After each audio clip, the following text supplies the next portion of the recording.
죽음 앞에서 사람은 거짓말을 하지 못합니다. 저는 그것을 책에서 배운 것이 아닙니다.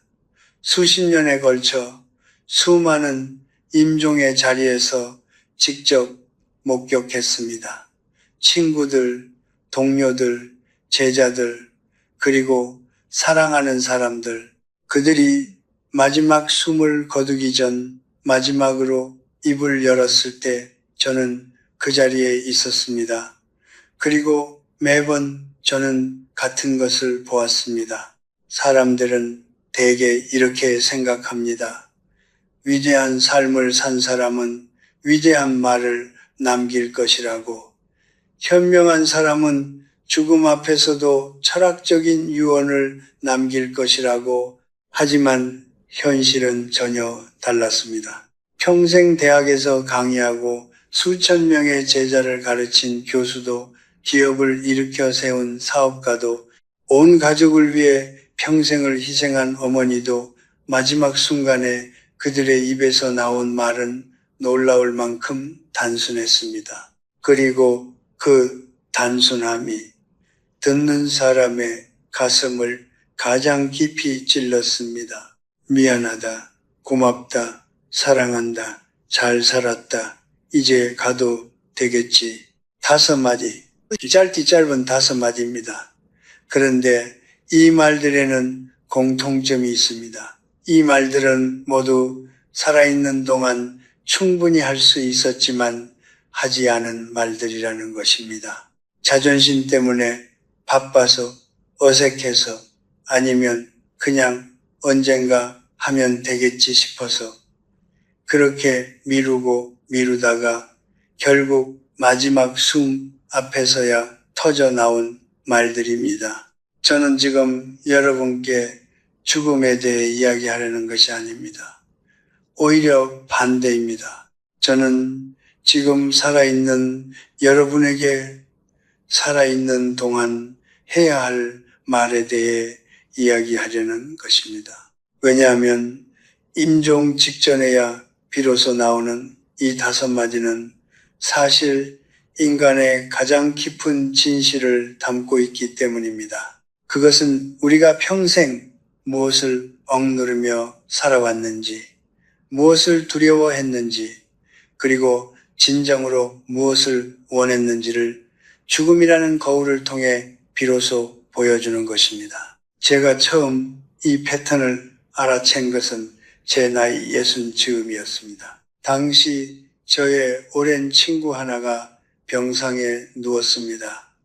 그는 평생 강인한 사람이었습니다. 감정을 드러내는 법이 없었고 눈물은 더더욱 없었습니다. 그런 그가 마지막 날 제 손을 꼭 쥐고 이렇게 말했습니다. 형서가 나 잘 살았지? 그 말은 질문이 아니었습니다. 확인이었습니다. 누군가에게, 단 한 사람에게라도 자신의 삶이 헛되지 않았다는 것을 인정받고 싶었던 것입니다. 저는 그때 깨달았습니다. 인간은 아무리 강해 보여도 마지막 순간만큼은 혼자 떠나지 못한다는 것을 오늘 저는 그 5가지 말의 의미를 하나씩 풀어드리겠습니다. 단순한 감동 이야기가 아닙니다. 이것은 105년의 삶이 저에게 가르쳐준 인간 본성에 대한 가장 솔직한 보고서입니다. 그리고 듣고 나서 여러분이 오늘 저녁 누군가에게 전화 한 통을 걸게 된다면 그것으로 충분합니다. 사람이 평생 가장 하기 어려운 말이 무엇인지 아십니까? 사랑한다고 생각하는 분들이 많을 겁니다. 하지만 제가 수십 년간 수많은 사람들의 마지막을 곁에서 지켜보며 내린 결론은 다릅니다. 인간이 살면서 가장 끝까지 버티는 말, 가장 마지막에야 겨우 입 밖으로 내보내는 말은 바로 미안하다는 말입니다. 이 두 글자가 그토록 무거운 이유는 단순합니다. 미안하다고 말하는 순간 내가 틀렸다는 것을 인정해야 하기 때문입니다. 그리고 대부분의 사람들은 자신이 틀렸다는 사실을 인정하는 것을 죽음보다 두려워합니다. 제가 50대 중반이었을 때 저보다 몇 살 위인 선배 교수 한 분이 계셨습니다. 그분은 학식이 깊고 언변이 뛰어난 분이었습니다. 하지만 집에서는 달랐습니다. 그분의 아들은 아버지에게 인정받고 싶어 평생을 애썼지만 그 아버지는 단 한 번도 잘했다는 말을 하지 않았습니다. 칭찬은 나태함을 부른다고 믿는 세대였으니까요. 아들이 좋은 대학에 들어갔을 때도, 번듯한 직장을 얻었을 때도, 결혼을 해서 손자를 안겨줬을 때도 그 아버지의 표정은 늘 무덤덤했습니다. 그러다 그분이 84세 나이로 병상에 눕게 되었고 저는 문병을 갔습니다. 병실에는 아들이 혼자 앉아 아버지의 손을 잡고 있었습니다. 그런데 그 아버지가 아들을 바라보며 아주 작은 목소리로 이렇게 말하는 것을 저는 들었습니다. 미안하다. 아비가 너한테 너무 모질었어. 아들은 그 자리에서 소리 없이 울었습니다. 수십 년 동안 듣고 싶었던 말이었을 것입니다. 저는 그 장면을 지금도 잊지 못합니다. 왜냐하면 그 말 한마디가 수십 년의 상처를 한꺼번에 녹여버리는 것을 눈앞에서 보았기 때문입니다. 그리고 동시에 이런 생각이 들었습니다. 저 말을 왜 지금 해야 하는가? 왜 아들이 어렸을 때 상처가 쌓일 때 그때는 하지 못했는가? 인간의 자존심이란 참으로 이상한 것입니다. 살아있는 동안에는 그것이 마치 자신을 지켜주는 갑옷처럼 느껴집니다. 사과를 하면 약해 보일 것 같고 인정하면 무언가를 잃을 것 같은 두려움. 특히 우리 세대의 남성들, 가장의 위치에 있던 사람들은 더욱 그랬습니다. 권위를 지키는 것이 가족을 지키는 것이라고 믿었으니까요.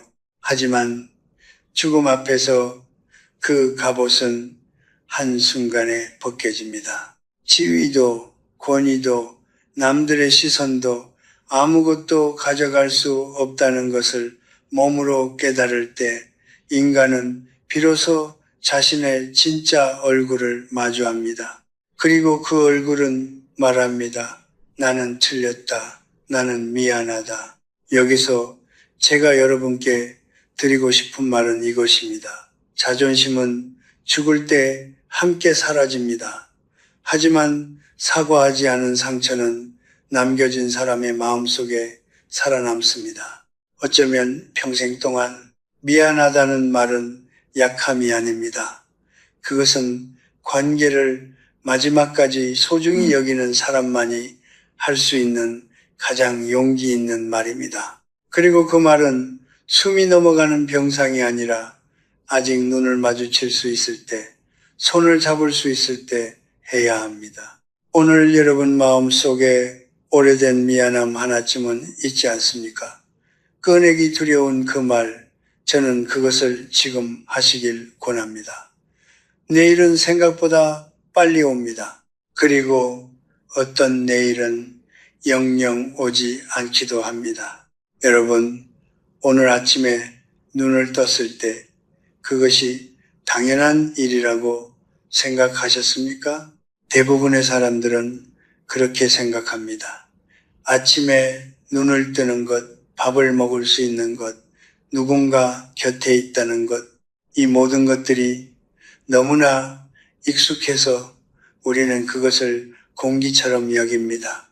있어도 느끼지 못하고 없어질 때가 되어서야 비로소 그것이 얼마나 귀한 것이었는지 깨닫습니다. 그리고 임종의 자리에서 제가 두 번째로 가장 많이 들은 말은 바로 그 깨달음에서 나오는 말이었습니다. 고맙다. 평생 당연하다고 여겼던 모든 것들을 향해 마지막 숨을 앞두고 비로소 터져나오는 감사의 말. 저는 한 여성을 기억합니다. 그분은 평생 가족을 위해 살았습니다. 새벽에 일어나 밥을 짓고 아이들을 학교에 보내고 남편의 뒷바라지를 하고 늙어서는 손자들까지 돌봤습니다. 그 긴 세월 동안 그분이 가족에게 고맙다는 말을 들은 것이 몇 번이나 될까요? 그리고 그분 스스로 누군가에게 고맙다고 말한 적은 또 몇 번이나 될까요?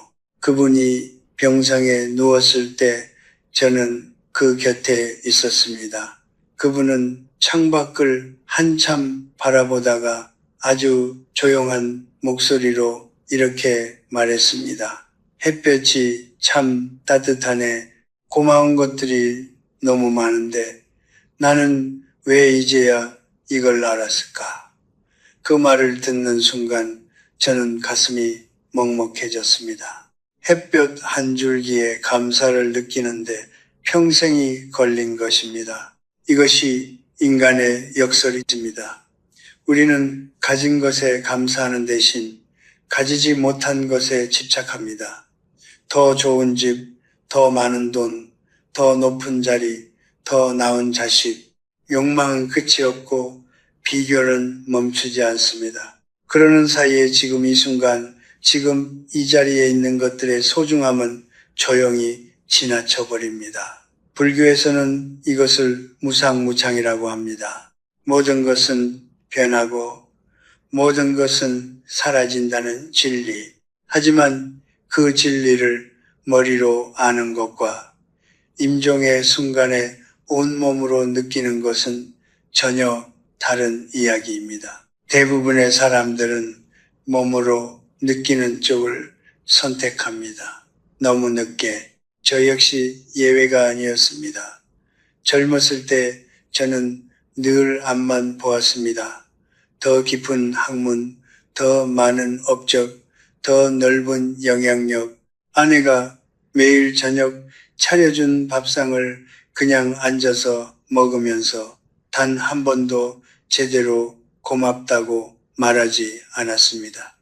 그것이 당연한 일이라고 생각했으니까요. 아내가 세상을 떠난 뒤 저는 처음으로 빈 밥상 앞에 혼자 앉아 보았습니다. 그제야 알았습니다. 그 밥상이 아니었다는 것을. 그것은 매일 저에게 건네진 사랑이었다는 것을. 그리고 저는 한 번도 그 사랑에 제대로 감사하지 않았다는 것을. 감사는 특별한 순간에만 하는 것이 아닙니다. 감사는 지금 이 순간 내 곁에 있는 것들을 바라보는 시선의 문제입니다. 당신 곁에 지금 누가 있습니까? 당신이 오늘 먹은 밥은 누가 지었습니까? 당신이 아플 때 곁에 있어준 사람은 누구였습니까? 그 모든 것들이 영원히 거기에 있을 것이라고 생각하지 마십시오. 언젠가는 반드시 사라집니다. 그리고 사라지고 난 뒤에 느끼는 감사는 상대방에게 닿지 않습니다. 임종의 자리에서 고맙다고 말하는 사람들의 눈빛을 저는 잊을 수가 없습니다. 그 눈빛은 슬픔이 아닙니다. 후회입니다. 더 일찍 말할 걸 하는 후회. 오늘 여러분께 부탁드립니다. 그 말을 병상이 아닌 지금 이 자리에서 하십시오. 거창할 필요 없습니다. 오늘 밥 잘 먹었어.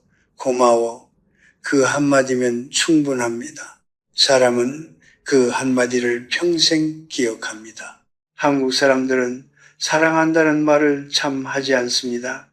이것은 비판이 아닙니다. 저 역시 그 세대의 사람이니까요. 우리는 사랑을 말로 표현하는 것이 아니라 행동으로 보여주는 것이라고 배웠습니다. 새벽같이 일어나 가족을 위해 일하는 것, 자식 교육을 위해 허리띠를 졸라매는 것, 아무 말 없이 곁에 있어주는 것, 그것이 우리 세대의 사랑이었습니다. 말 대신 등으로 표현하는 사랑. 그래서 사랑한다는 세 글자는 살면서 한 번도 입 밖에 내지 않은 사람들이 수두룩합니다. 부끄럽고 어색하고 왠지 가벼워 보이는 것 같아서 그렇게 평생을 말하지 않다가 마지막 순간에 그 말이 터져 나옵니다. 제 제자 중에 50대 중반의 남자가 있었습니다.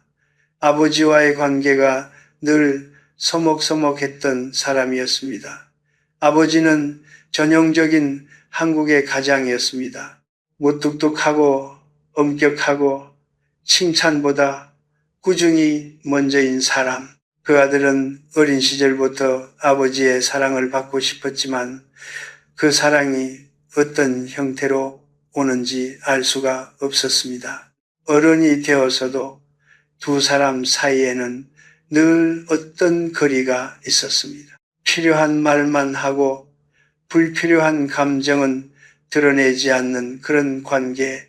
그러다 아버지가 쓰러졌습니다. 병원 침대에 누운 아버지는 처음 며칠간은 아무 말도 하지 않았습니다. 그러다 어느 날 밤 아들이 홀로 병실을 지키고 있을 때 아버지가 눈을 떠서 아들의 손을 잡았습니다. 그리고 평생 처음으로 이렇게 말했습니다.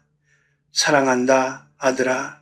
아들은 그 자리에서 어린아이처럼 울었다고 했습니다. 50이 넘은 나이에 그 말을 처음 들은 것입니다. 저는 그 이야기를 들으며 한참 동안 말을 잇지 못했습니다. 그 아버지는 분명히 평생 아들을 사랑했을 것입니다. 새벽같이 일어나 일한 것도 허리 한번 제대로 못 펴고 살아온 것도 다 그 사랑 때문이었을 것입니다. 하지만 아들은 그것을 몰랐습니다. 아니, 어쩌면 알면서도 확인하고 싶었던 것인지 모릅니다. 인간은 아무리 행동으로 사랑받아도 그 말 자체를 듣고 싶어 합니다. 사랑한다는 말은 단순한 감정 표현이 아닙니다. 그것은 나는 네가 이 세상에 존재한다는 사실이 나에게 소중하다는 선언입니다. 그리고 그 선언을 한 번도 듣지 못한 채 살아가는 사람들이 이 세상에 얼마나 많은지 생각하면 가슴이 아픕니다. 그리고 네 번째 말, 잘 살았다는 말은 또 다른 결의 이야기입니다. 이 말은 바깥을 향한 말이 아니라 자기 자신을 향한 말입니다. 스스로의 삶을 스스로 긍정하는 말. 그런데 저는 이 말이 역설적으로 가장 충격적이라고 생각합니다. 왜냐하면 이 말을 하는 사람들의 표정을 보면 그 말 속에 긍정만 있는 것이 아니기 때문입니다. 그 안에는 아쉬움이 있습니다. 미련이 있습니다. 조금만 더 살고 싶다는 간절함이 있습니다. 그러니까 잘 살았다는 말은 사실 이 정도면 괜찮았다. 그래도 충분히 살았다. 라는 스스로를 향한 마지막 위로인 것입니다. 저는 이 말을 들을 때마다 이런 생각을 합니다. 그분들이 조금 더 일찍 살아있는 동안 스스로에게 그 말을 해줄 수 있었다면 어떠했을까? 우리는 너무 자주 자신을 채찍질합니다. 더 잘해야 한다.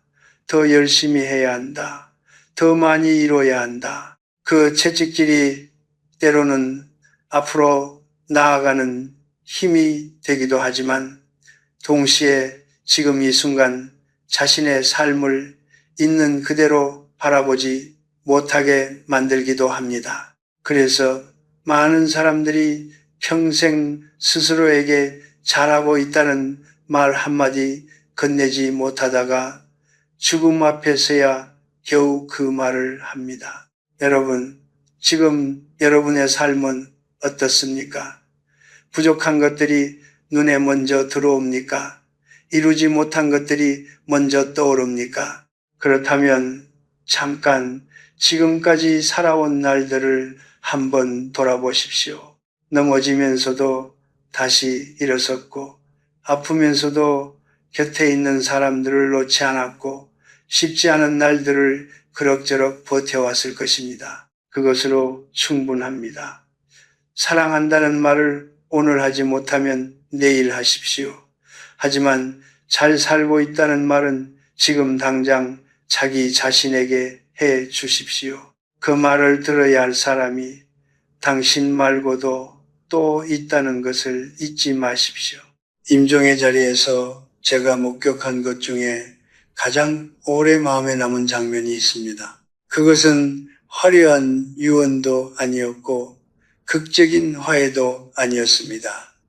그것은 아주 조용한 기다림이었습니다. 의식이 흐릿해지고 호흡이 가늘어지고 이미 이 세상과의 끈이 거의 끊어진 것처럼 보이는 사람이 그럼에도 불구하고 눈을 감지 않는 것입니다. 뭔가를 혹은 누군가를 기다리듯이, 그리고 사랑하는 가족이 손을 잡고 이제 편히 가셔도 돼요. 우리 괜찮아요 라고 말하는 순간 비로소 그 사람은 조용히 눈을 감습니다. 저는 처음에 이것이 우연이라고 생각했습니다.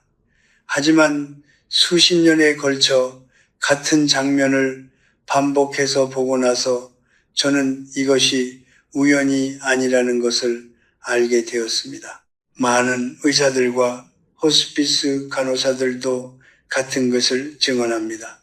혼수 상태에 있는 환자가 사랑하는 사람이 곁에 와서 가도 된다는 말을 해줄 때까지 숨을 거두지 않는 경우가 놀랍도록 많다고, 이것은 단순한 감동적인 이야기가 아닙니다.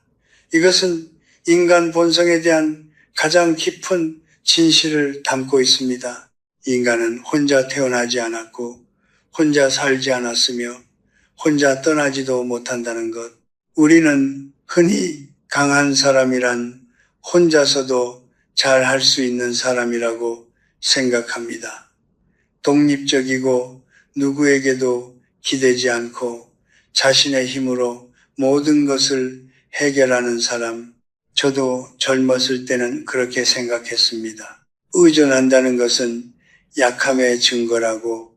하지만 105년을 살고 나서 저는 그 생각이 얼마나 오만한 것이었는지 압니다. 인간은 본질적으로 관계 속에서 존재하는 생명체입니다. 우리의 기쁨은 누군가와 나눌 때 비로소 완성되고 우리의 슬픔은 누군가 곁에 있을 때 비로소 견딜 수 있습니다. 그리고 우리의 마지막 순간조차도 누군가의 허락과 사랑 속에서 마무리되기를 원합니다. 가도 되겠지 라는 말 속에는 두 가지가 담겨 있습니다. 하나는 질문입니다. 내가 떠나도 당신은 괜찮겠느냐는 물음, 나 없이도 살아갈 수 있겠느냐는 염려. 이것은 죽음 앞에서도 자신보다 남겨진 사람을 먼저 걱정하는 인간의 사랑입니다. 그리고 또 하나는 간청입니다. 나를 보내주십시오. 붙잡지 마십시오. 편히 가도 된다고 말해 주십시오. 이 두 가지가 뒤섞인 그 말은 어떤 철학책에서도 찾을 수 없는 삶의 가장 솔직한 언어입니다. 저는 이 마지막 말이 우리에게 던지는 메시지가 있다고 생각합니다. 그것은 바로 관계를 두려워하지 말라는 것입니다. 많은 분들이 나이가 들수록 관계에서 상처를 받고 나서 이렇게 생각합니다. 이제는 혼자 사는 것이 편하다고, 기대지 않으면 실망도 없다고. 그 마음을 저는 충분히 이해합니다. 살다 보면 가장 가까운 사람에게 가장 깊은 상처를 받습니다. 그래서 거리를 두고 싶어집니다. 하지만 그 거리가 너무 멀어지면 결국 마지막 순간에 손을 잡아줄 사람이 없게 됩니다. 그리고 가도 되겠지라는 말을 들어줄 사람도 없게 됩니다. 저는 여러분께 무조건 모든 관계를 유지하라고 말하는 것이 아닙니다. 해로운 관계는 정리해야 합니다. 나를 소모시키는 사람들과는 거리를 두어야 합니다. 그것은 냉정함이 아니라 지혜입니다. 하지만 그 안에서도 단 한 사람만큼은 마지막 순간에 내 손을 잡아줄 수 있는 사람만큼은 곁에 두십시오. 그것이 배우자든 자식이든 오랜 친구든 그 한 사람이 있다는 것이 노년을 살아가는데 얼마나 큰 힘이 되는지 저는 압니다. 인간은 끝까지 연결 속에서 살아갑니다. 그리고 그 연결 속에서 떠납니다. 그것은 약함이 아닙니다. 그것은 우리가 인간이라는 증거입니다. 마지막 순간에 가도 되겠지라고 물을 수 있는 사람이 곁에 있다는 것, 그것이야말로 가장 풍요로운 삶을 산 사람의 마지막 모습입니다. 저는 지금 여러분께 죽음 이야기를 한 것이 아닙니다. 처음부터 끝까지 저는 삶 이야기를 한 것입니다. 임종의 자리에서 터져나오는 5마디 미안하다, 고맙다, 사랑한다, 잘 살았다, 가도 되겠지. 이 말들이 왜 그토록 우리의 가슴을 흔드는지 아십니까? 그것은 그 말들이 특별해서가 아닙니다. 오히려 반대입니다.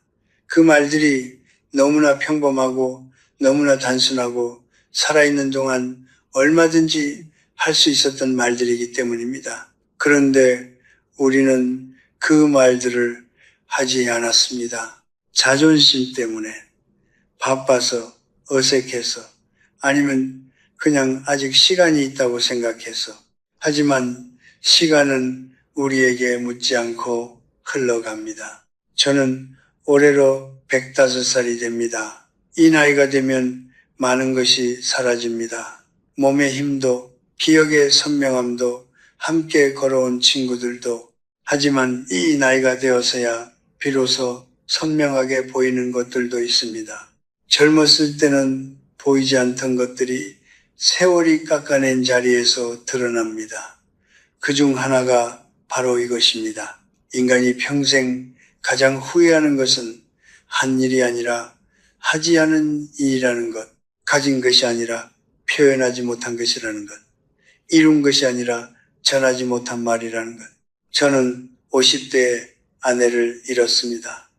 그 이후로 수십 년을 혼자 살았습니다. 처음 몇 년은 그 빈자리가 너무 커서 밥을 먹는 것도 잠을 자는 것도 쉽지 않았습니다. 그러다 어느 날 저는 스스로에게 물었습니다. 나는 아내에게 해야 할 말을 다 했는가? 그 질문 앞에서 저는 한참 동안 아무 말도 할 수 없었습니다. 고맙다는 말을 충분히 했는가? 사랑한다는 말을 충분히 했는가? 미안하다는 말을 해야 할 때 제때 했는가? 솔직히 말씀드리면 그렇지 못했습니다. 저 역시 그 말들을 아끼다가 미루다가 결국 영영 하지 못한 말들이 있습니다. 그리고 그 말들은 지금도 제 안에 남아 있습니다. 전할 수 없는 말로. 그래서 저는 오늘 여러분께 이 이야기를 드리는 것입니다. 학문적인 가르침이 아닙니다. 화려한 인생 철학도 아닙니다. 그저 100년을 살아온 한 사람이 살면서 가장 뼈저리게 배운 것을 나누는 것입니다. 그것은 바로 이것입니다. 말은 때가 있습니다. 그 때를 놓치면 영원히 전해지지 않습니다. 지금 여러분 곁에 누가 있습니까? 오래된 오해 때문에 연락을 끊은 형제가 있습니까? 고맙다는 말을 들어야 할 부모님이 아직 살아계십니까? 사랑한다는 말 한마디에 목말라 있을 배우자가 곁에 있습니까? 스스로에게 잘하고 있다는 말 한마디 건네지 못한 채 오늘도 지쳐있는 자기 자신이 있습니까? 그렇다면 오늘 딱 하나만 하십시오. 전화 한 통, 문자 한 줄, 혹은 거울 앞에서 자기 자신에게 건네는 조용한 한마디, 그것으로 충분합니다. 임종의 자리는 진실을 말하기에 너무 늦은 자리입니다. 눈물은 흐르지만 말은 제대로 전해지지 않습니다. 목소리는 떨리고 시간은 없고 상대방은 그 말을 온전히 받아들일 힘조차 남아있지 않을 수 있습니다. 진실은 아직 함께 밥을 먹을 수 있을 때, 같은 하늘 아래 걸을 수 있을 때, 서로의 눈을 마주 볼 수 있을 때 말해야 합니다. 그때가 바로 지금입니다. 삶은 요란한 축제가 아닙니다. 삶은 조용한 이어짐입니다. 그 조용한 이어짐 속에서 우리가 서로에게 건네는 말 한마디 한마디가 결국 우리가 이 세상에 존재했다는 가장 아름다운 증거가 됩니다. 여러분의 남은 날들이 하지 못한 말이 아니라 이미 전한 말들로 가득 차기를 바랍니다. 후회가 아니라 온기로 가득 찬 저녁이 되기를 바랍니다. 그리고 언젠가 마지막 순간이 찾아왔을 때 여러분이 조용히 눈을 감으며 이렇게 생각할 수 있기를 바랍니다. 나는 할 말을 다 했다. 나는 충분히 사랑했다. 나는 잘 살았다. 그것으로 충분한 삶입니다.